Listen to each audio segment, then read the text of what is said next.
Assalamu alaikum student, welcome back to Research Methodology course, lecture number 3, and today we are going to talk a little more about literature review, which we already had in the previous lecture. Before we actually go into the details of today's lecture, let's have a look at what we did last week. Last session what we talked about was what was the broad problem area, that is the entire situation where one sees a need for problem solving. Then we looked at that we conduct literature review to understand the problem in a little more detail and get more information about that problem area. For collecting information, we said there are different sources from which we can get information, such as books, reports, published papers. And the reason we tend to do literature review and collecting more information is so that we are aware of that problem, we get more aware of it, we understand what are the issues. So once we read more about it, we are able to understand that problem in a better manner. We also are able to identify the key variables which are playing an important role in that particular for that particular issue, and based on identifying all these variables, we are also able to develop some kind of theory, a robust theory which is based on previous literature, previous researches. So whatever theory we develop is basically stemming out of the previous researches. So far out, basically generally what we tend to do is we try to, the problem we identified earlier in our organization, for that, to understand more about that problem, we looked at the different literature. Literature provided us some information which enriched our understanding of the problem. And based on those understandings, we were able to identify variables which influences the problem, the issue, and driving from that information, we develop our own theory. So once we are able to develop our literature review, we are able to, as I said, we are able to develop our theory, or what we call as a theoretical framework. So all these two steps we talked about are interrelated, and today we, as I said earlier, that we're going to go back and try to have again a much deeper look into the literature review. We will talk about why literature review is important. We'll talk about how to write, what are the different methods of writing literature review, and what are the contents of a literature review. So previously we just generally talked about literature review. Now we're going to go a little more detail and talk about how the different methods, the way we write literature review, and how are the contents of the literature review written. Driving from that, we will move on and develop our theoretical framework, in which we will try to identify the relationship and the theory supporting the relationship. So two things we're going to talk about. Whatever theoretical framework we have developed, in that we will be basically identifying different variables and the relationship between these variables, the link between these variables, and then the second component of a theoretical framework is we need to also develop a theory explaining, supporting the relationship we already had identified. While we're defining the theoretical framework, we were, as I said earlier, that we're going to use variables. So we're going to talk about a little more detail into what are the different types of variables, and how are they influenced, how they are linked between the different, how the different variables linked with each other. Okay, so I previously talked about a little bit about the literature review. We said that literature review will help us avoid unnecessary duplication. So once we look out and try to see whatever existing literature exists, it will help us to find out that if some already research has been conducted in that area, meaning that if there is already some research conducted for a particular problem, then there is no point in conducting a research again, because that would be a duplication of it. So while conducting literature review, we're able to identify and see if there is already research conducted, thorough research conducted in that area. Then there is no need to go and further redo that research. All we can do is, based on that research, the existing research, we can make our own decisions in the light of the previous work, rather than conducting our new research. Because if that area has been sufficiently proven, identified and studied, all you need to do is take the findings from those research and apply them in your work conditions. So instead of doing it again, it's better to look into the literature and find out if other people have done similar research. If they have, and it serves the purpose and serves your purpose, and is very relevant to your problem area, then you don't need to conduct research. So existing literature, studying of existing literature information will help you avoid duplication of research. Another reason we tend to do and we tend to conduct this literature review is that we want to identify all the different types of variables which are influencing our problem. Because, as I said earlier, that while conducting interviews with your managers, your employees concerning the broad problem area, you might be able to identify some of the variables which might influence. But again, there might be some other variables which might be skipped or not covered by the interview sessions, or not identified by you or your other managers. So while you look at the literature, you study the literature, you are able to find out what other people have been able to do and what other people are doing in terms of that problem, what are the variables they have studied, and which variables were the very important variables, which were not very important. So it basically expands your knowledge for that area and helps you identify the variables concerning the problem. Another advantage of conducting literature review is that you're able to identify the different procedures adopted by different researchers. That is, what are the different tests or statistical tools or techniques used, how the data was collected, what were the different methods for collecting data, how was data screened, how the data was filtered, what are the different procedures they have used, meaning the previous researchers have used to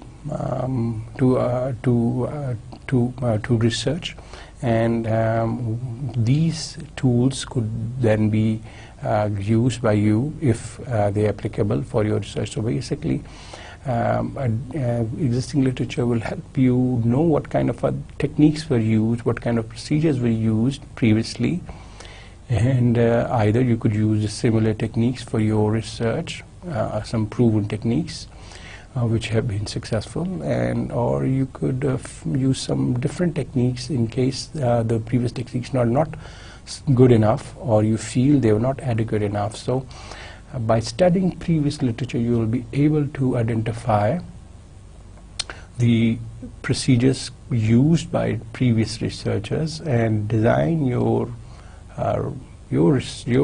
research. You can design your own procedures. You can use your own procedures which are more suited to you, or use the existing procedures which have been used by previous authors, previous researchers. Another advantage of conducting a literature review is that you can also limit your study.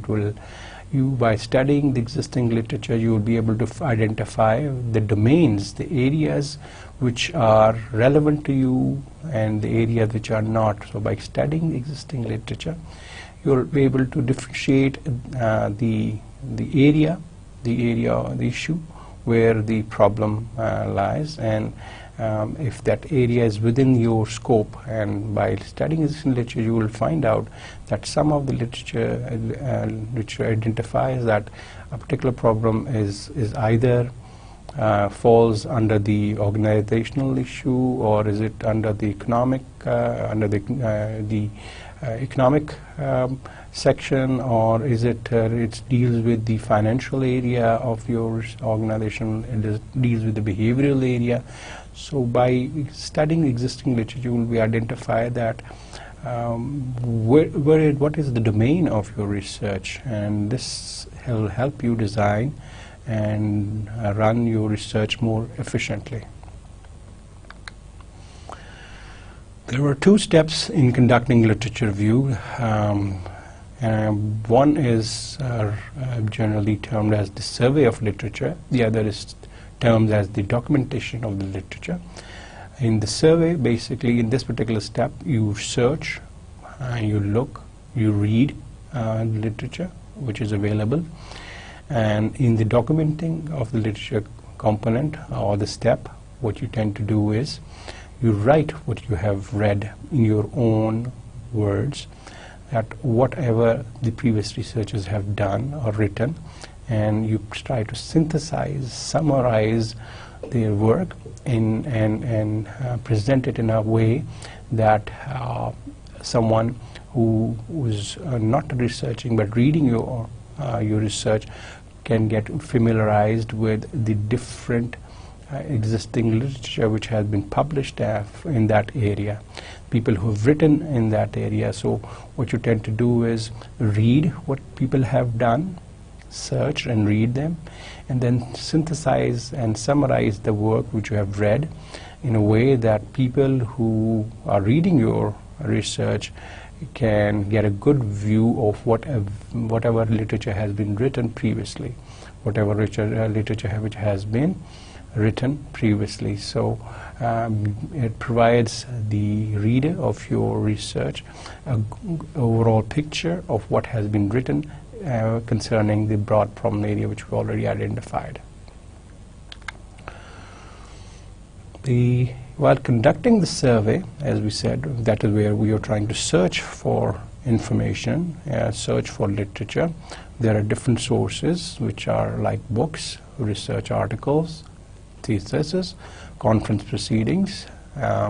Among some of these, you will find out that some books would be useful to get to know or understand the issue. For understanding the general issue, there could be some specific books which can help you define the issue. You can look into the research articles and identify what kind of different variables these research have been focused on which affect the problem area. You can look at the different theses which have been conducted to address that problem area.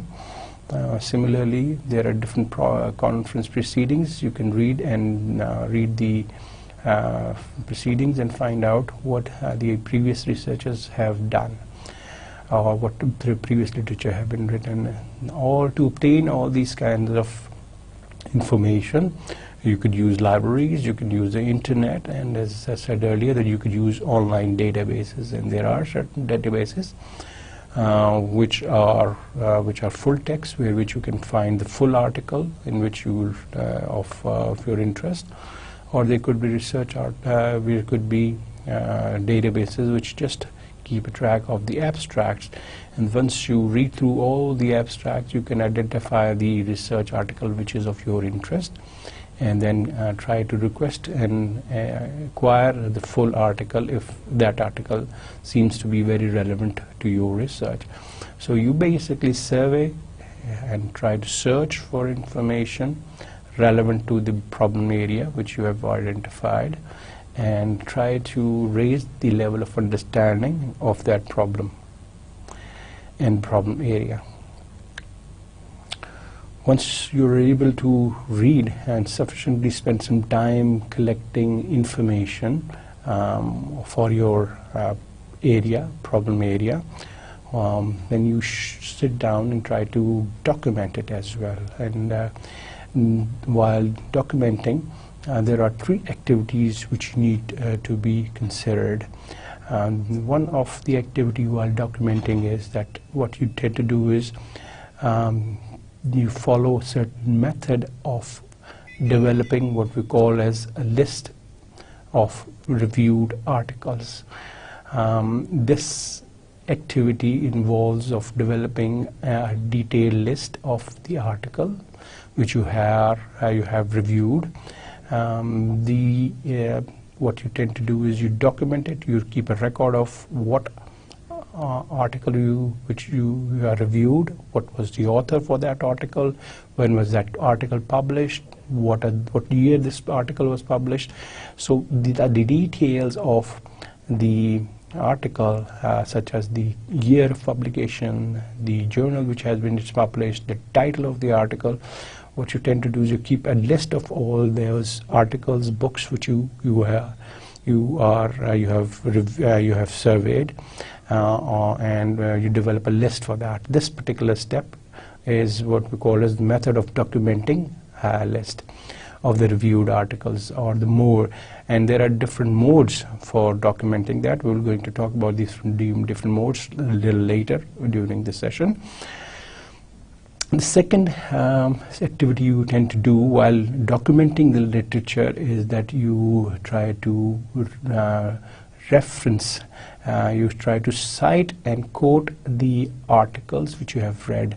Whatever the articles you have read, what the authors have written in those articles, when you quote that, when you cite that, that's like that part of the documentation of review. The first, as I said, was basically developing a list of the articles which you have surveyed and which were relevant to you. You keep a list of that. And then the second activity you tend to do is while writing the review, you try to reference, cite, or quote previous authors' work, what they have done, what did they say, what were their findings.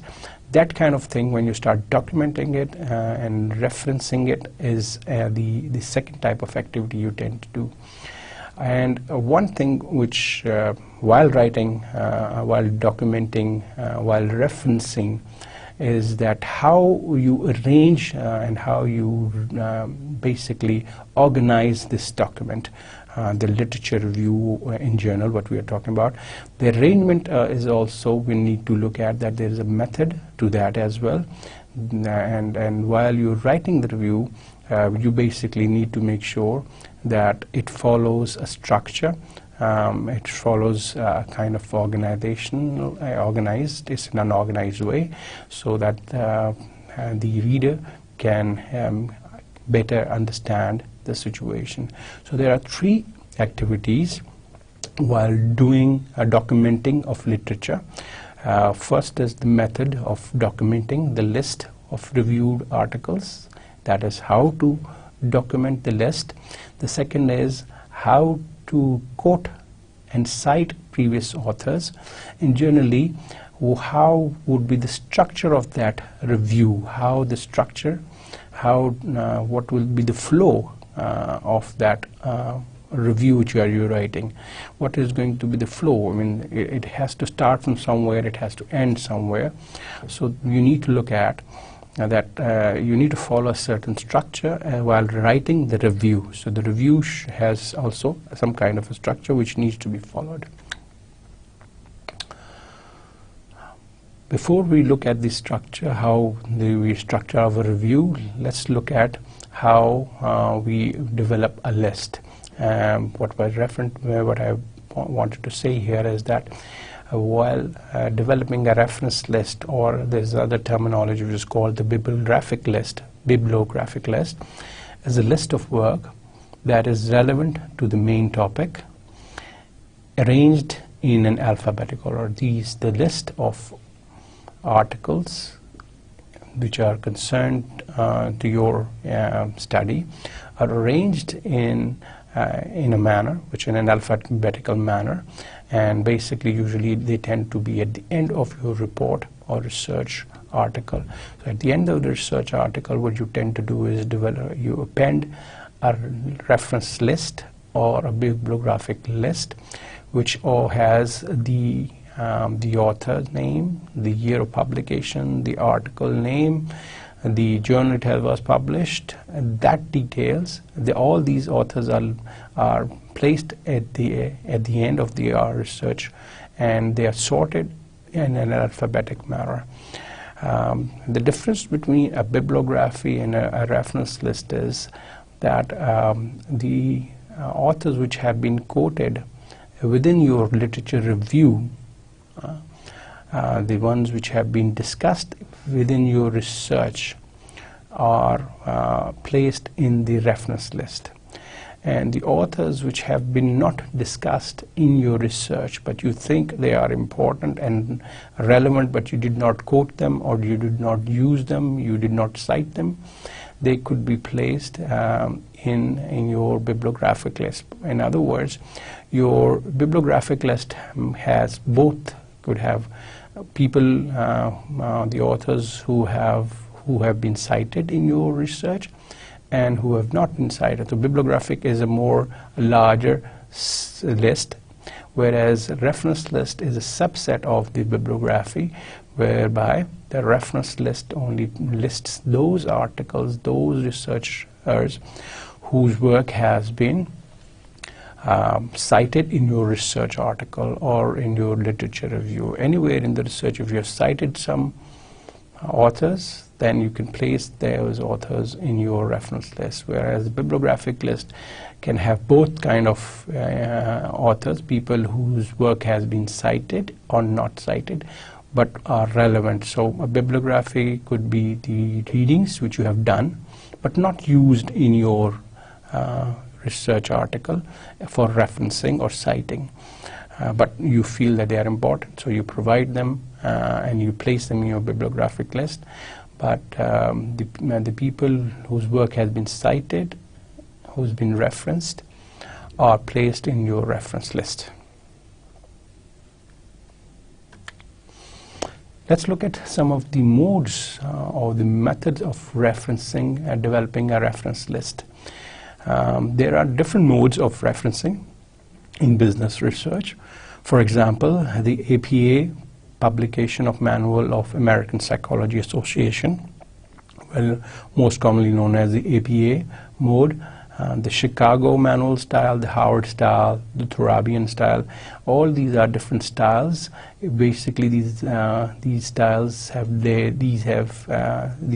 have developed different manuals which specifies with examples how to put the name of the book, the authors, the newspaper, the year of publication, the format, what should be the format of placing and these names, books, the article names, the authors' names in the reference list. And you can follow any one of them, but the book particularly we are using follows the APA style of referencing.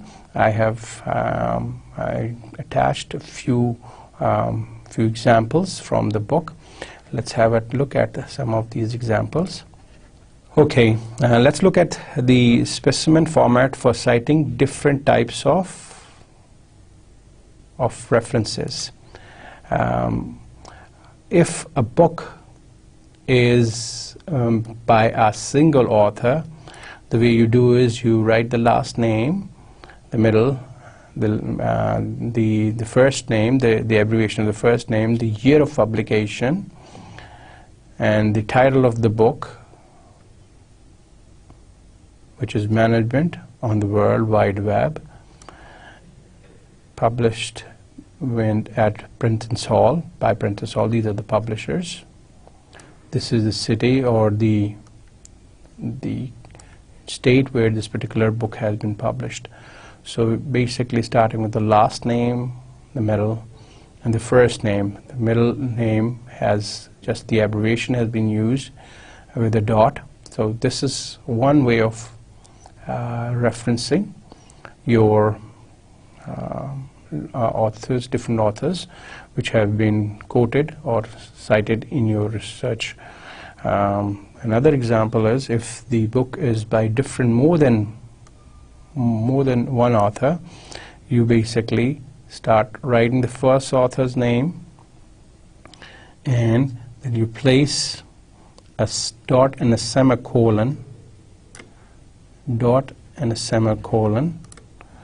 here, then separating the second author, and the third author you're using the word and, or the symbol and, indicating the third author, and then follows the year of publication, the title of the article, which city it was published, and which was the publishing house which published this particular article. So by looking at all of these, there are different variations you will be able to find in terms of the referencing which has been done while in the reference list, the modes which have been followed. There are different modes which can be followed, and this particular one is an APA format. And if you look at the APA manual, you will be able to find many more examples like that. Let's have a look at a few more, the ones I've placed in the greens. The journal articles, how they are done it, again, you have the last name of the author, the first, and if there are two authors, this is the second author, and the year of publication, the article of been published, the title of the article, but there is a dot in between, and see how they have been separated, the first author's name with a dot and a comma, moving on with an and symbol indicating the second author if there are two authors for that. So this is how the APA suggests the mode of writing for research articles, and the way you make your reference list is this is the way you need to do it. If it's another example is if it's a doctoral dissertation or a thesis, this is how you do it. Basically, again, name of the author, the year of the publication, the title of the author, and if it's unpublished doctoral dissertation, you state that it's an unpublished doctoral dissertation and at which university it was conducted, that particular.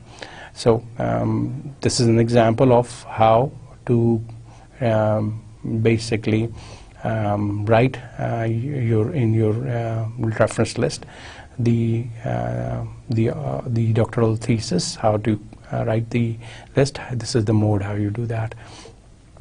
Another one is if it's a newspaper and there is no authors for that, basically the new GM Pact, the year of publication, and this is basically the newspaper in which this was published and which page it was published. So you could find a lot of examples within these manuals which will help you guide that how are you going to develop your reference list, and by following this list you can develop your bibliography or your reference list, allowing to record or document the different authors which have been studied by you, surveyed by you, which have been either referenced or cited by you or not. But this is how you do it. And then if you go back to the book, you'll be able to find many more examples. And if you want to look at the full manual, the manuals are available on the net, which you can access them and then use them for developing your own reference list. So once you are able to develop your reference lists, which is usually the end of your research report, and as I said, there are different modes for writing your reference lists. One tends to follow one of the modes, anyone which is preferred by your research journal, or which has been preferred by your research research community. So you can follow that particular mode of developing your list. But generally this particular book follows the APA format, and you can have a look at it on the net. You can find the APA manual for referencing, and that can help you develop your own reference list. So the first step was, as I said, one of the activities, not the first step, but one of the activities was to develop a reference list of your articles which you have studied, you have reviewed. And the second, one of the other activities was how to reference or how to quote the studies within your research. That is now how to cite. So that's when you cite the references in the body of the paper using author year method of citation. That is the surname of the author and the year of publication, like Kaleem 2004 has shown that these two variables influence the dependent variable, or another research could be that in the recent studies of employee motivation, Freeman in 2007, Mittensberg in 2007 state that it has so forth. So the way you quote the work is that you basically use the author and the year method of citation, and this way basically you can by referencing the authors and then following that, you following their name and their year, what you can discuss is whatever they have written or whatever they have quoted, and this is the method you tend to follow all throughout your literature review. Another example is in 1997, Kyle compared the different models of motivation. Now again, you're looking at the surname and the year being referenced, but according to the sentence, you have rearranged and the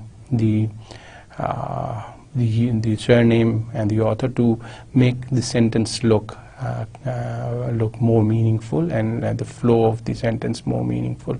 So one way of referencing them is within your text or literature review is this, which is the author year method. There are other methods which we can look at, but at a later stage we'll try to come back to that issue. At this point, let's look at some more examples of that.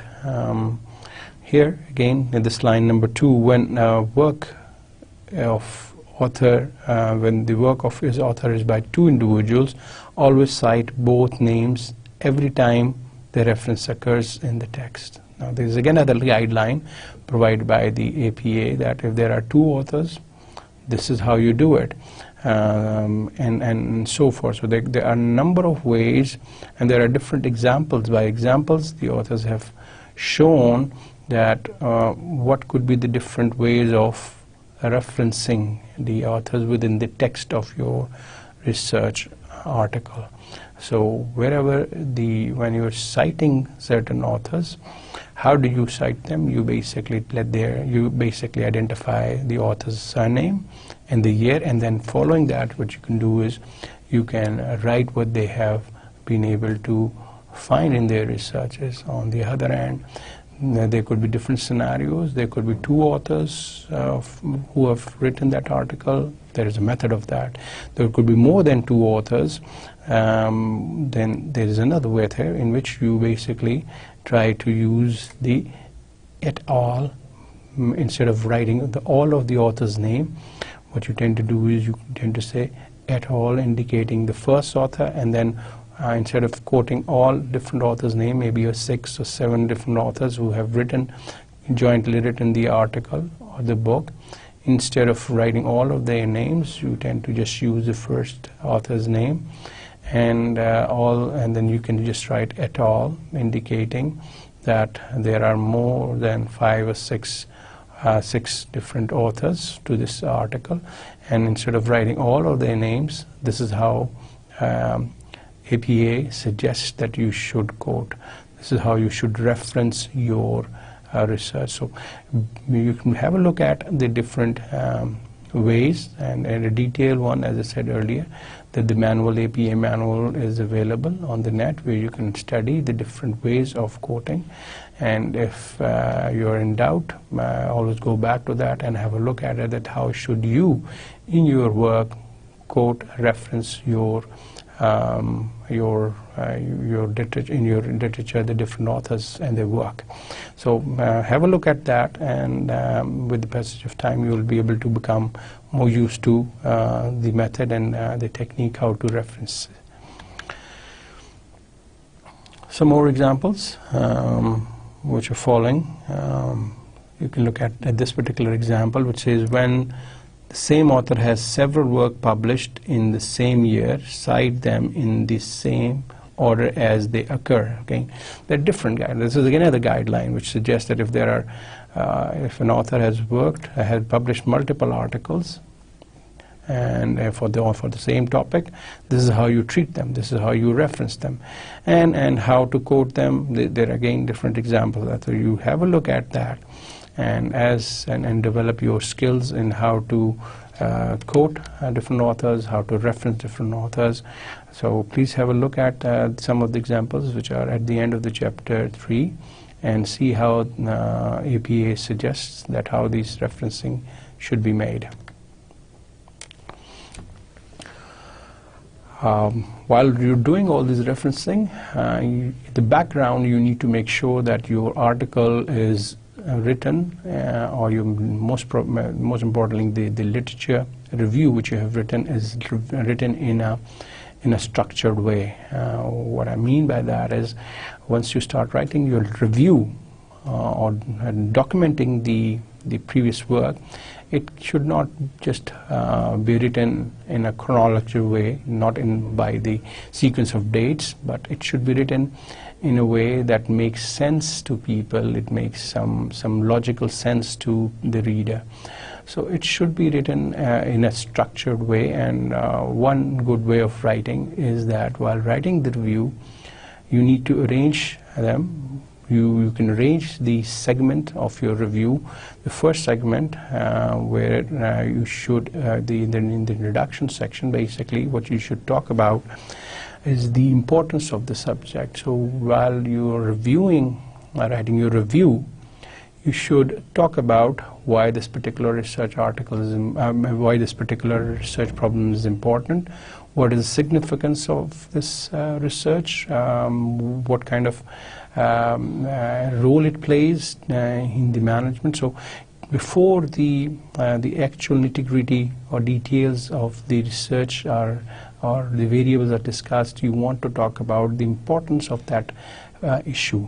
So it brings it gets the attention of the reader, that how important this article is, how big that issue is.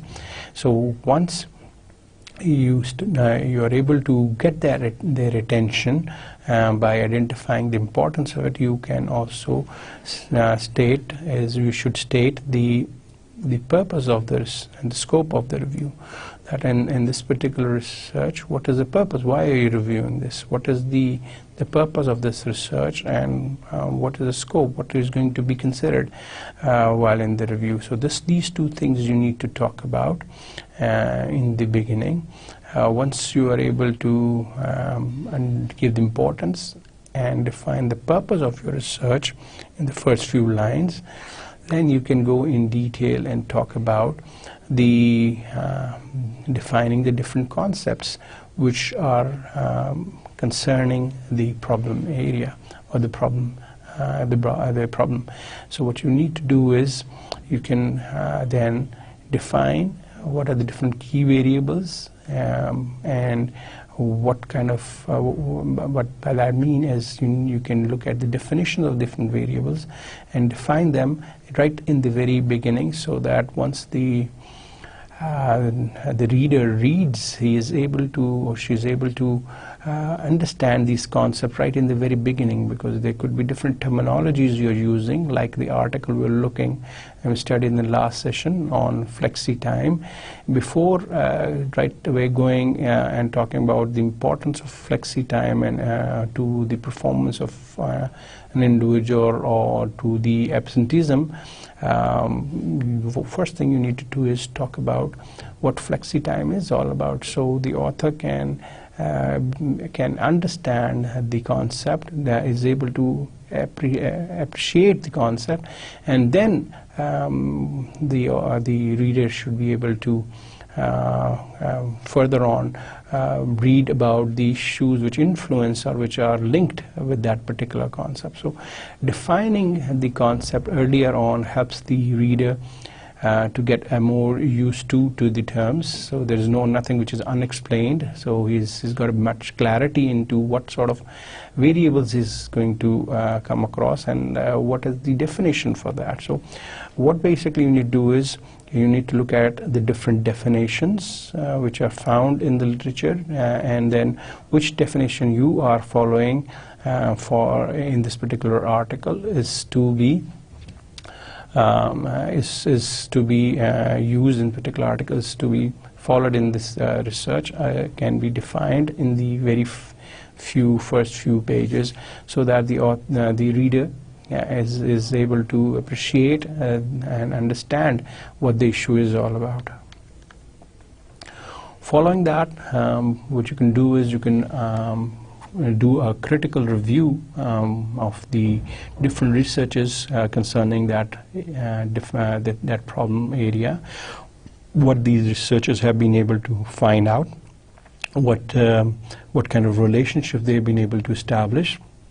So basically, in this, once defining the different concepts which are concerning your research, you can look at and talk about different relationships you've been able to identify in your previous studies.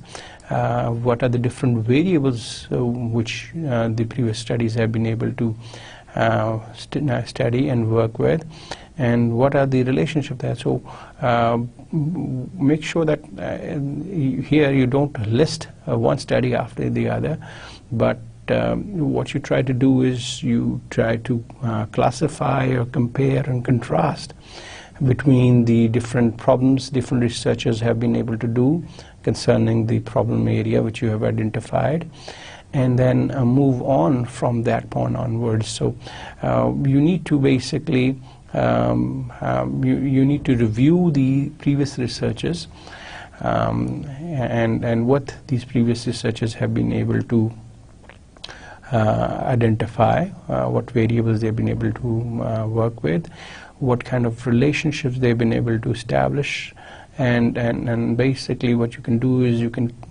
contrast and compare different studies concerning the same issue, and write your review based on what X author has written and what sort of variables he has considered, what were the findings as compared to what the author Y has written, and what are the variables he considered and what were the findings. So comparing between them, you might be able to again further on find out or identify that maybe both of these authors might have missed an important area which was not covered by neither of them, and that's where you start identifying the gap as to which areas which were not covered by previous researchers, and that's a cue to what you are going to do or what you should be doing in terms of conducting your research. So while writing the critical review of the previous researchers, in this particular segment, you can organize your review according to different themes and then summarize them, the different reviews into where you basically try to identify the gaps which previous researchers were not able to cover, and that's where it leads to the identification of your research problem, the clear identification of research problem. Let's have a look at an example here.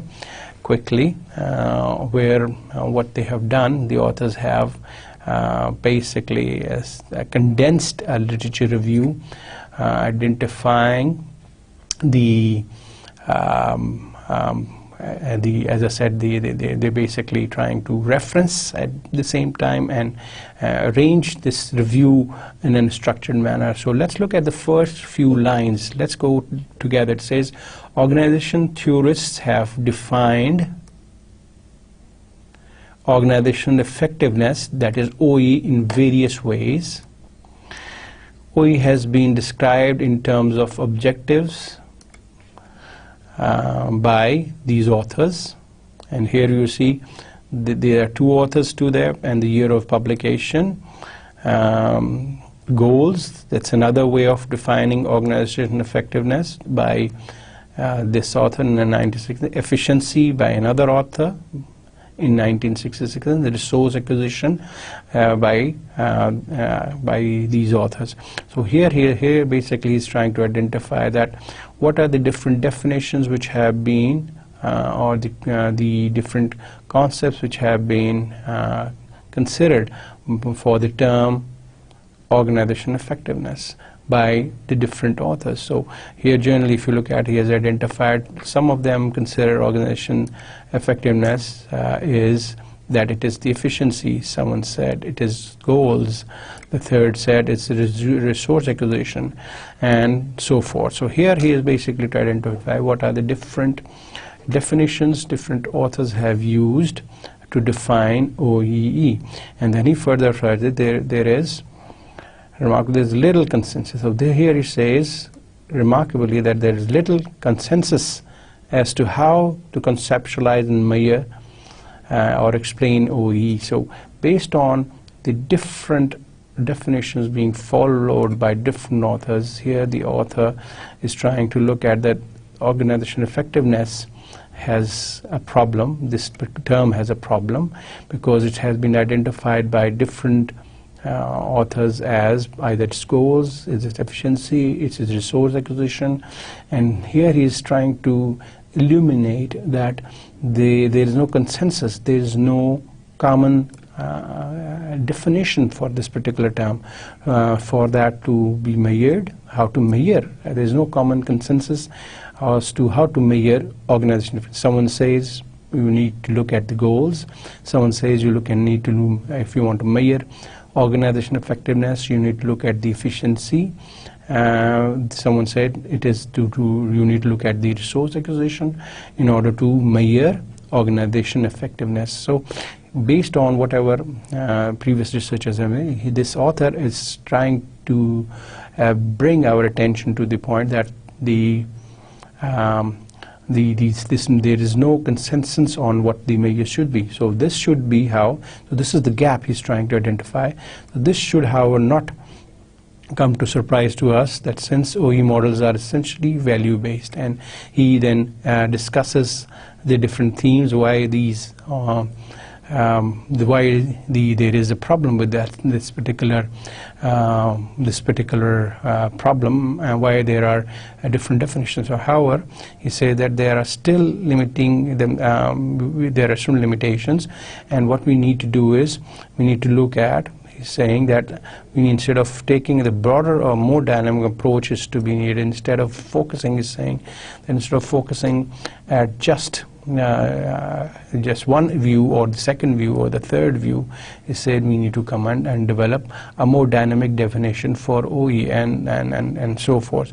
So in this particular article, this review, he's basically, again, as I said, defining the different terms, the difference between the different terms, identifying the gap, and then drawing based on that. He's trying to come down to the point where he's trying to identify that what is the research problem which this author intends to address. But before that, he's trying to establish that he has read all the previous researchers which are concerned with organization effectiveness. He has identified that there's a problem there, that there are different definitions to that, and he's also saying that we can develop a more dynamic definition for that. So all of that he's in a more logical manner he's trying to write his review accordingly, so that the reader is able to appreciate the work, the survey, the previous studies which the author has done, and based on that the author, the researchers will then again be able to develop their own research problems. So as I said, this is one of the examples, but another example is, if you want to look at, is the article we looked at previously on the attendance issue, on the flexi time issue. Please have a look at it and see and study the first 2 pages at least to appreciate how the literature review has been written, and you will find all of that, how its referencing is being done, how the structure of that article has been followed. You will find and try to see that how and where the author has identified the importance of the issue, the scope or the objective of the research, define the different key variables, moving on what existing literature review or existing research articles have published in that area, what kind of relationship they have been looked at, and then within that the existing literature, while writing his review, the authors tend to bring out the gaps, and based on those gaps then they are able to clearly define their research questions or research problems. So but before we go that, let's look at the questions which could be formulated for this particular paragraph which you looked at. Is based on the reviewer. The research question which could be formulated was, what could be the dimensions? One of the research question could be, what are the dimensions, what could be the dimensions used for measuring OE? So this is one of the research questions after the end of the research review, after the review of the articles. The authors can safely develop their own research questions as to what is the best way, or what are the right dimensions, what are the right dimensions which could be used for measuring OU, because he has established previously that there are problems with defining the concept of OE, and previous researchers are not following one particular mode of measuring organization efficiency, effectiveness. So this is what we need to do. We need to look at that one of the research problem which the researcher is addressing could be this one. The other could be, what are the factors which affect OEE? That's another thing he had in his review hinted that by studying the different factors which affect OEE, we were able to understand the issue much better. So this is just another research question which could be formulated out of the review of the literature review which we just saw earlier. So once the research questions have been stated, then one is ready to develop a theoretical framework of their research. And while developing your theoretical framework, you basically theorize on the basis of your beliefs. Whatever you've read, whatever you've come across, it helps you develop your belief. Whatever you observed, it helps you develop your beliefs. So based on whatever you've studied, the information you achieved, what you observed, you develop your own beliefs, and based on your belief you develop a theory. And so a theoretical framework is basically a representation of your beliefs and on how certain phenomena or variables are or concepts are related, and an explanation of why you believe that these associations these are associated with each other. So there are two components to while defining the theoretical framework is, and the one is focused on how are these different variables related, And the second component of theoretical framework is you try to justify logically and explain why these variables are related. Because so far what you've done is you've written your review, and at this point of view, you are able to develop your own theory about the issue. And once you're able to develop your own theory at this stage, what basically you want to identify that these are the different variables which are linked with each other, and why are they linked with each other. So how are they linked with each other and why are they linked with each other is basically what we call as a theoretical framework. The component where we're trying to look at how they are linked with each other is basically where we're trying to define the model, and the component where we're trying to say why they are linked together, this is where we're trying to define the theory.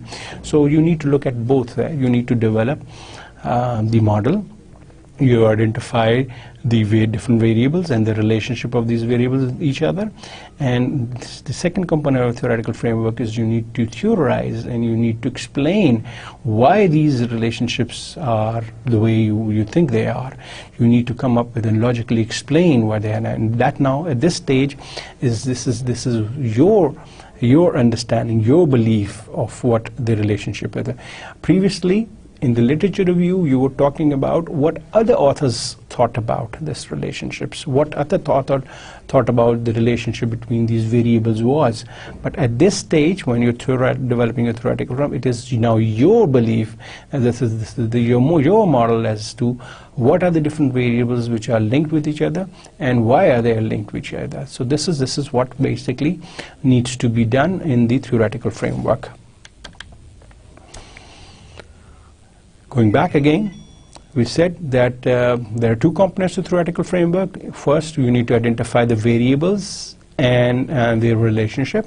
The second is we try to describe the relationship with our arguments that why there is a relationship exists. So while identifying the different variables, we need to differentiate between the two kinds of variables. Mostly the different kind of variables which we're dealing with. Generally, when we say that there are two kinds of variables, generally you will find out that there is your independent variable and there is your dependent variable. But before we talk about what is an independent variable or what is a dependent variable, let's look at what is a variable. We say that variable is anything that can take on different or varying values as a variable. A variable can have, a variable is something which can have different values. Values can be different at different times for the same object or person, or at the same time for different objects or persons. E.g., let's say we're looking at the production unit, the production units produced by an employee 1. On Monday, let's say he has produced 10 units. On Tuesday, he has produced 11 units. The same employee, his production on Monday is different, on Tuesday is different. So the production is a variable, and production of employee 1 is one variable, and it's different on Monday, it's different on Tuesday, because production unit by employee 2 could be different. It could be 12 units on Monday, and it could be 10 units on Tuesday. So production by employees is again a variable because it can have different values at different times. Or another example is attendance. We can say that attendance of the department at the department on Monday was 10. The attendance on Tuesday was 2. Again, keeping the same variable, we are trying to see attendance as a variable, and here the variable attendance is having receiving two different values. So any object or a person which can have different values is a variable. So once we are clear on the term of what is a variable, we want also to talk about a little bit on the types of variables which are used in your research. The general category is the independent variable, dependent, moderating, and mediating variable. These are the 4 types of variables. We're going to just briefly introduce these variables in this session, but as we go to the next session, then we'll go have a more detail into that. But now let's just have a look at the first 2 variables in a little more detail. Let's look at the first, the dependent variable. The dependent variable is also termed as a criterion variable. This variable is of our prime interest because it tries, here we try to describe or explain the variability or predict it, predict the dependent variable. What basically we try to do is try to explain the dependent variable. We try to predict the dependent variable, and we try to describe the dependent variable. Here we also try to look at we try to study what are the variables which influence the dependent variable. And so by studying these, we might be able to find solution. The reason we want to study the dependent variable is because that's the key variable of concerning the problem area, and by studying this variable, we are be able to solve our problem within the organization. So if we understand the variable in more detail, we are able to solve and come up with solutions which can take care of that problem. So a dependent variable basically is studied so that we are able to understand the problem better, and once we study that variable in more detail, then we are able to in a scientific manner explain, describe, or basically define the problem in a more scientific manner. So a dependent variable basically will help us help us by studying the dependent variable. We'll be able to explain and understand the problem while studying the dependent variable. An example could be that the problem concerning the problem, one of the problem could be that sales are low. Now sales is the dependent variable in that scenario, because we want to study why the sales are low. Similarly, if employee loyalty is dropping, the dependent variable for our study would be employee loyalty. So the problem and the dependent variable are very much closely linked, because as I said, if your organization is having a problem of low sales, then the dependent variable which you want to study is sales. And by studying the factors which influence sales, you might be able to solve your problem in a better manner, because if you are able to look at what are the different factors which influence the dependent variable, then we are able to explore and explain the problem, and then find solutions accordingly. As I said, let's say if there is a problem of sales, and you are able to basically go in detail and try to identify what are the different factors which influence sales.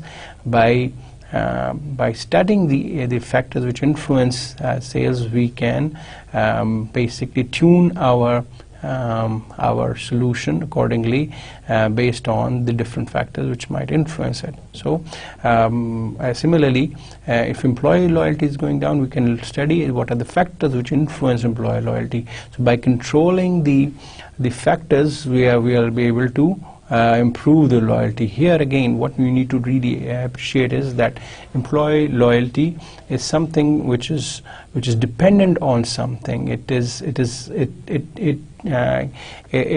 affected by some other things, and it is generated in a result of something else.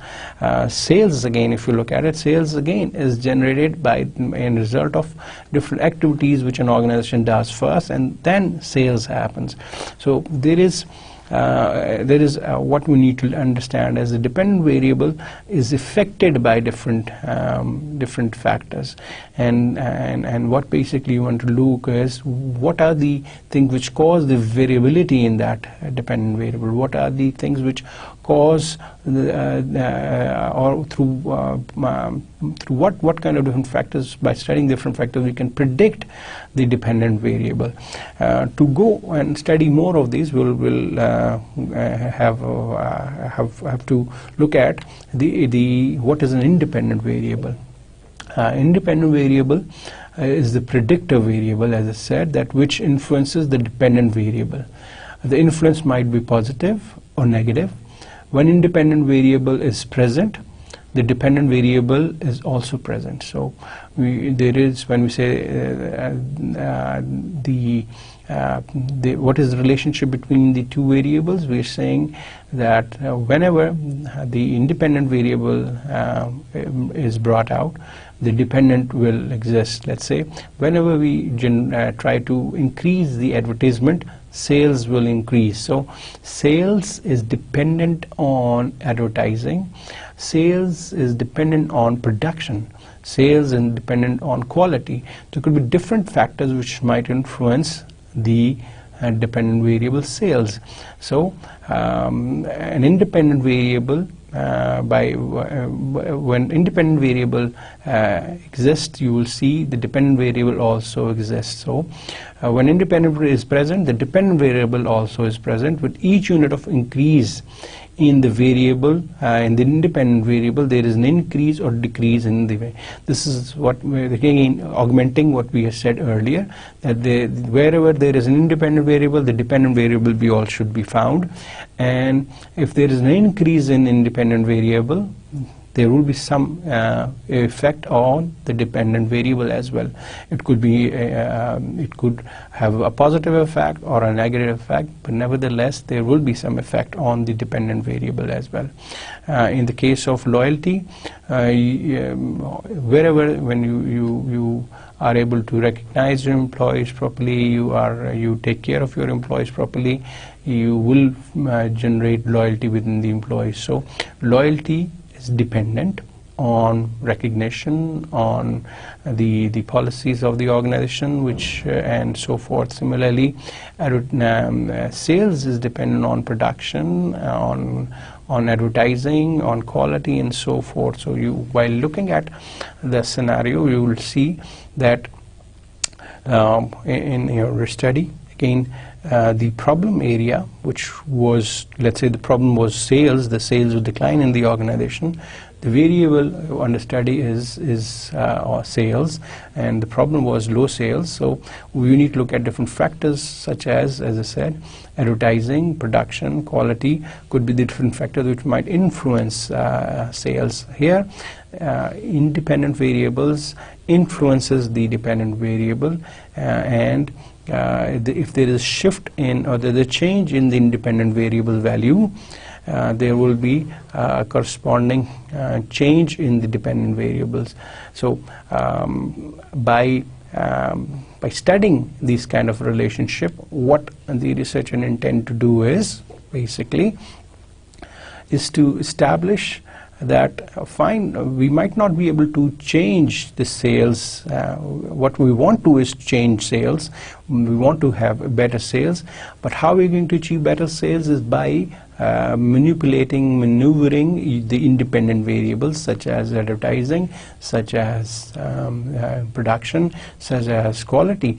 And since sales is dependent, we just directly can't change that. It is a resultant of the different activities which need to be done before that, such as advertising. The more advertising we tend to do, it tends to create better sales results. The more better production we are able to do, or timely production we are able to do, the more sales we are able to do it. So sales basically is dependent on the variables such as advertising, production, or quality. So this is the kind of relationship we try to establish, and based on that, if once we are able to establish that out of these different independent variables, we might be able to establish that some of these variables have a much stronger influence as compared to the other variables, then the management basically tends to focus on those areas more and develop policies accordingly, make management decisions and changes so that sales could be improved. So basically, a problem as initially what we started off was of sales, and the low sales can be improved by studying what are the factors which influences sales, and what the factors which influence sales are ABC, or advertising quality or production.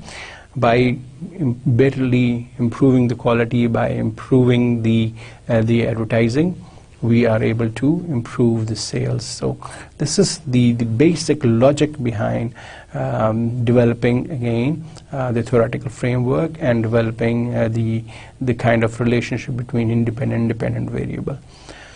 With this, let's have a brief look at the other two kind of variables, that is the moderating variable and the mediating variable. We're going to go in more detail in the next few sessions, but moderating variable basically surfaces in between the independent and dependent variable at a given time. It is a variable which temporarily comes in between the independent variable. On the other hand, a mediating variable affects the relationship between the independent and variable.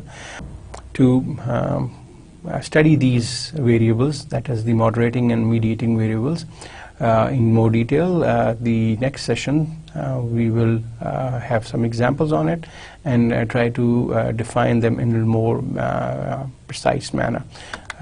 Let's have a small quick look at this example and exercise. A manager believes that good supervision and training could increase the production level of workers. Here, if you look at this problem or this problem, that here the manager believes that good supervision and training would increase the production level here.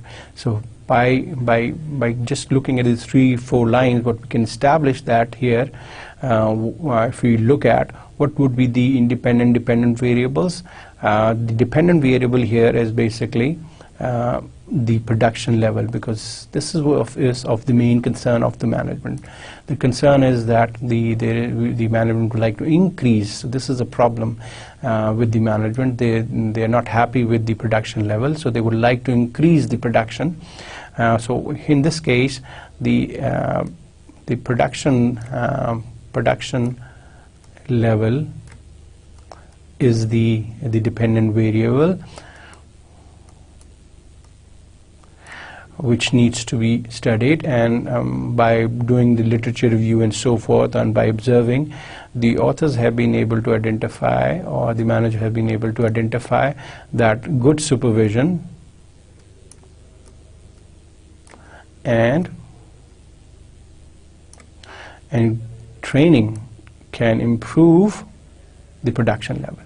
So what they're trying to say is that by having good supervision and good training, which is both are independent,